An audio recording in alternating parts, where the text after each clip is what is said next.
They depended on their horses for hunting buffalo and fighting. Kiowas also gathered vegetables and lived in teepees. Throughout this entire National Native American Month, KFDX and Texoma's Fox are proud to be able to shine a spotlight on several of the tribes that have histories right here in this area dating back hundreds of years. Tonight, Curtis Jackson and I begin with the Kiowas. Captain, you, Johanna. For the Tom Hanks movie News of the World in 2020 that began in Wichita Falls, it was 89-year-old Kiowa linguist Dorothy Whitehorse DeLon who was brought on board to teach the customs and language of the Kiowa tribe. We have a lot of that in our language. It's one of the hardest languages to learn beside Navajo. See this? Spoon. The fascination to me was the little German girl. I could sing a song like this and she'd know it after you sing it about 3 or 4 times.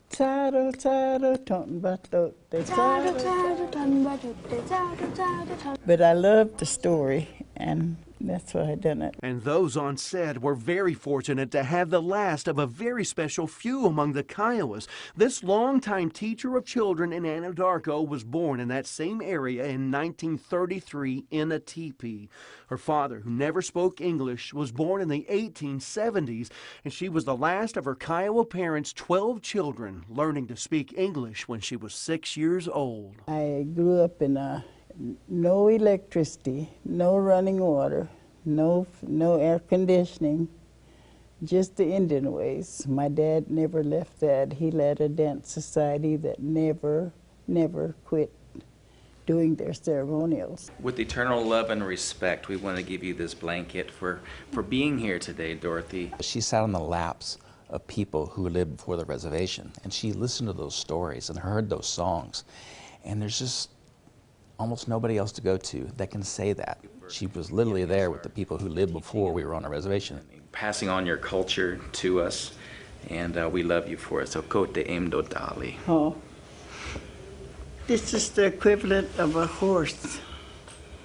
A horse was the biggest a Kiowa could give. You have to think about Native Americans. We were the first people of these lands. And we can prove pretty much we were here up to 25,000 years ago.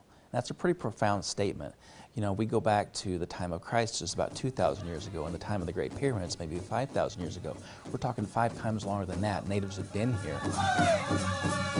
And from Montana and British Columbia, on the Great Plains down to South America, the Kiowas remain for the most part unchanged until their final removal from Palo Duro Canyon to Fort Sill around 1875. When they needed something, they went and got it themselves for so long.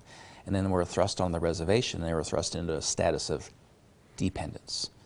And a lot of things come along with that. You can't sing your songs anymore. You can't dance your dance anymore. You can't speak your language anymore. You can't eat your foods anymore. You can't be who you are. You can't wear your clothes anymore. So there is a very big push to reach the young Kiowa natives today. Hey, speak your language, learn your culture, learn what's going on, and be proud of that, and carry that on. Don't ever let it die. There's a disconnect there, and so it's really, really important, especially for those people who live outside the reservation. I want them to know their identity as a Kiowa. We're Kiowa people, and I want them to know that. You need to come around your people and at least live it, experience it. Like other tribes throughout Oklahoma, some much more than others, depending on where reservation lines were drawn so long ago, Kiowas are now being helped by their 3 casinos. Support language programs, to support elder programs, to support housing, to support education, scholarships for students.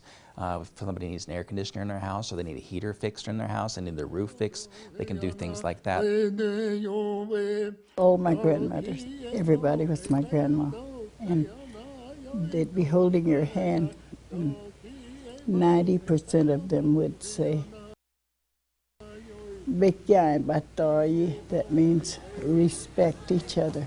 And I grew up with that in my head. The Kiowas, a proud contemporary people who help one another and who will never forget their values and their history for future generations to come.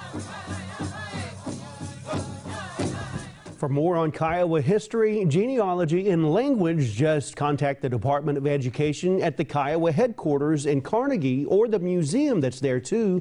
We've got the number for you over at Texomashomepage.com. That's where you'll also find a web extra. See what Jacob Sotai, the vice chairman of the Kiowa tribe, has to say about the future of the Kiowas.